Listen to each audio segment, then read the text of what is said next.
હઠ ના મહારાજ, દાળલ ને રાજાને ત્યાં રહેવા મોકલી. આ શું બોલો છો જીવા? સંતો ને ભક્તો તો પ્રભુનું વાયક આવે ત્યારે રાજા ને રંગ બેઉને ત્યાં જાય. વાહ ભગત ના દીકરા વાહ! તારી માં ત્યાં ભજન ગાવા નહોતી ગઈ સમજ્યો? ઈ તો રાજાનો ઢોલિયો રાજી રાખવા ગઈ હતી. હા, અરે રે દયાળુ, આવું બોલીને પાપમાં ન પડો.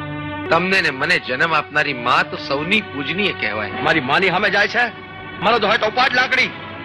ભાઈઓ, ખાંડાના ખેલ તો ખૂબ ખેલ્યો છું. હવે તો રાખ થઈને રહેવું છે. હથિયાર ન ઉપાડવાનું તો મેં નિયમ લીધું છે. લ્યો, તમને સૌને યોગ્ય લાગે એમ કરો. અલ્યા જોઈ હું રહ્યા છો?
દાડલમાં પાઠનું વાયક લઈને આવ્યો છું. અષાઢી બીજનું સામયું છે. ભલે ભાઈ, કોટવાડ આવે એટલે આપણે પ્રયાણ આદરીએ.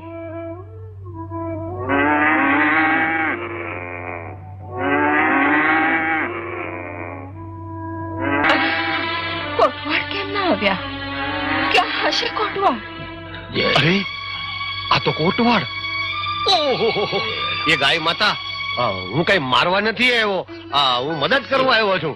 તમારા સિંગડા ઓમનીકોર રાખો, ઓમનીકોર રાખો. ઓહો, હાલો બાપુ હાલો. અરે રે, આવી દશા કોણે કરી નાખી?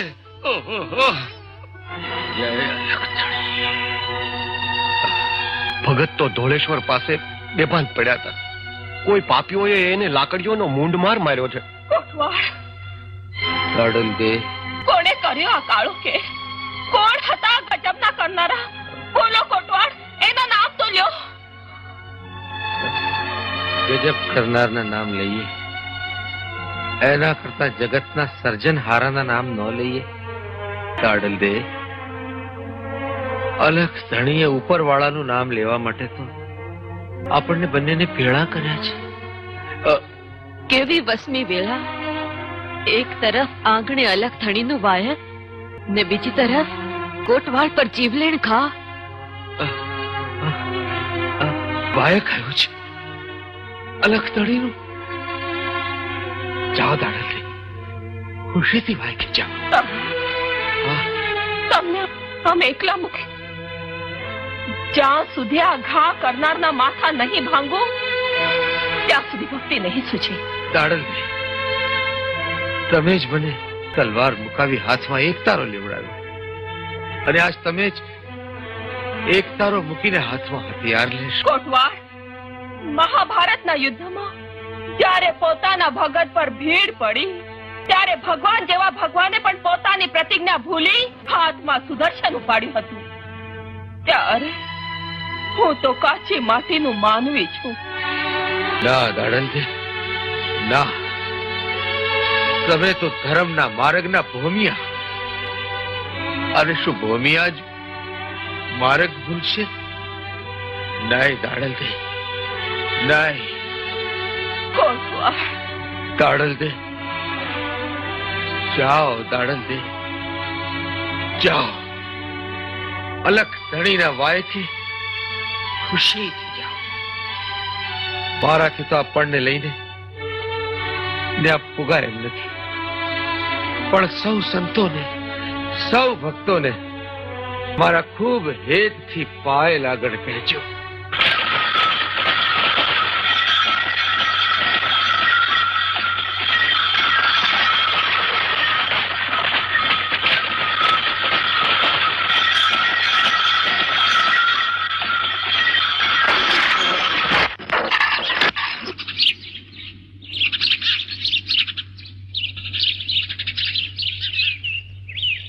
ગાડલમાં આજે તો સામૈયામાં ફોગવું છે ને ધરો અડધી વાટે ભાંગ્યો.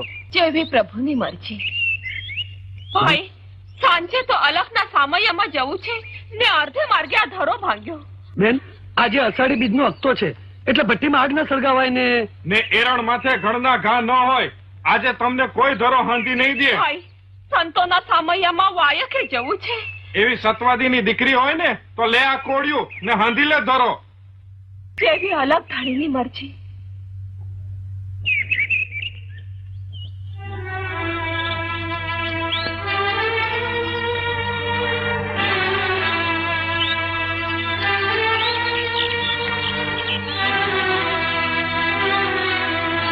જય અલગ ધણી.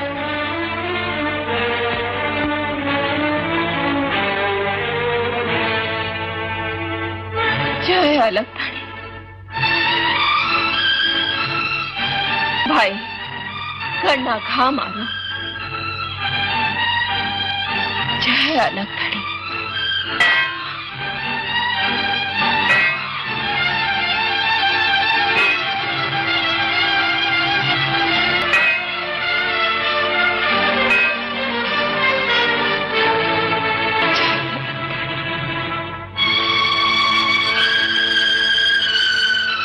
ભાઈ, લે આ ધરો.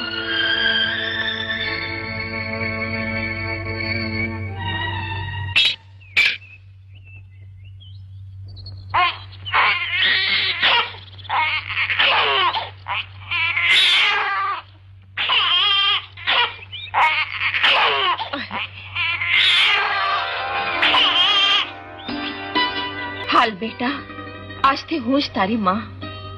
હે અલગ ધણી, તે મારા ભાગ્યમાં માં બનવાના આવા લેખ લખ્યા છે. બાપુ, મારા મસાણિયા બાપુના મંત્રેલા માદળિયામાં તમને વિશ્વાસ ન રહ્યો એટલે તમે કંઠી બંધાવી?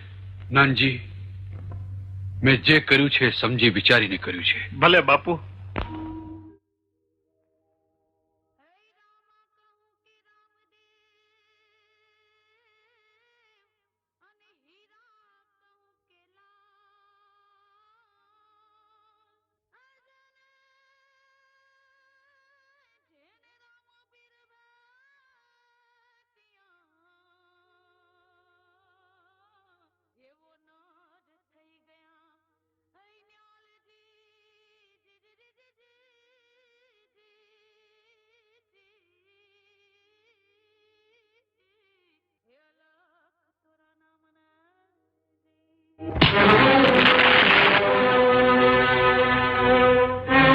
અલા ફેરા ફેરવો.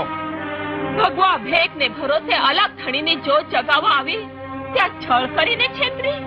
અરે સાધોડી, આ સિવાય તું મારા હાથમાં આવે એમ નહોતી અને તારા હાથે લગનનો કંસાર ખાવા હાટું આજ લગન આ જીવો જીવતો રહ્યો છે, સમજી? આજથી તું મારી ઘરવાળી છો. અલ્યા ફેરા ફેરવો. એ પહેલા મારા આ હાડ અગ્નિમાં હોમી રાતમાં રોળાઈ જાઉં, પણ આ બાળક ખાતા બાળક ખાતર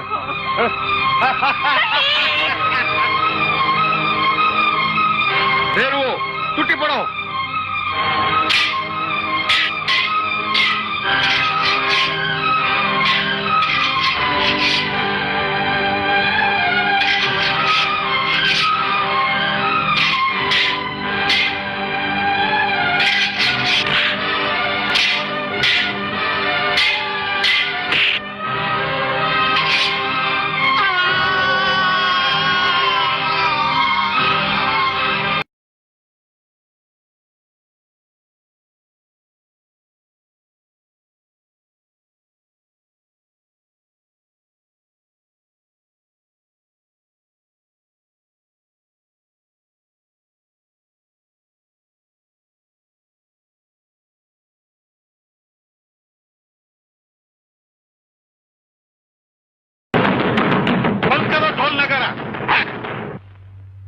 આઈ જેનું સામયું કરવા જાવ છો ને એ તો હાલી આવે છે છોકરું જણીને.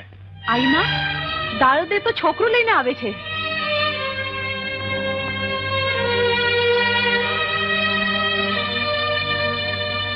વીરે સાચું બોલા, છોકરું કોનું છે? પછી દેલવીનગરમાં પગ મૂકજે. આ બાળક તો અલગ ધણીનું. સાંભળો છો ને સૌ? અલખનો ધણી આમ છોકરા દેતો હોત ને તો કોઈ ઘર સંસાર જ ન માને. સાચું બોલાનો બાપ કોણ છે? મોં સંભાળીને બોલ નાનજી. સમતા રાખો આઈમાં. જગતે તો સતી સીતા માથે હાર ચડાવ્યું. હવે સતી સીતાઓ તો દે પારખું. હું જરૂર અગ્નિ પરીક્ષા આપીશ. હવે એમાં કઈ મોટી વાત છે? એ તો સતી સીતાએ આપી હતી. એનાથી આખરી કસોટીમાંથી પાર ઉતરતો તું સાચી સતી. ઝેરનો કટોરો લાવો, હળાહળ પી જાઓ. અરે મીરાએ ઝેર પીધું ને અમૃત થઈ ગયું ને ત્યારથી મને ઝેર ઉપરથી વિશ્વાસ જ ઉઠી ગયો. તો પછી તમે જ કહો, કઈ કસોટી આપી? હા, આ છોકરાને મચ્છુને ઓલે કાંઠે મૂકી આ કાંઠેથી તું પાણી ઉપર પગલા માંડીને ત્યાં પોક તો અમે માનીએ કે તું પવિત્ર છો. બોલ, હે કબૂલ? કબૂલ છે મને.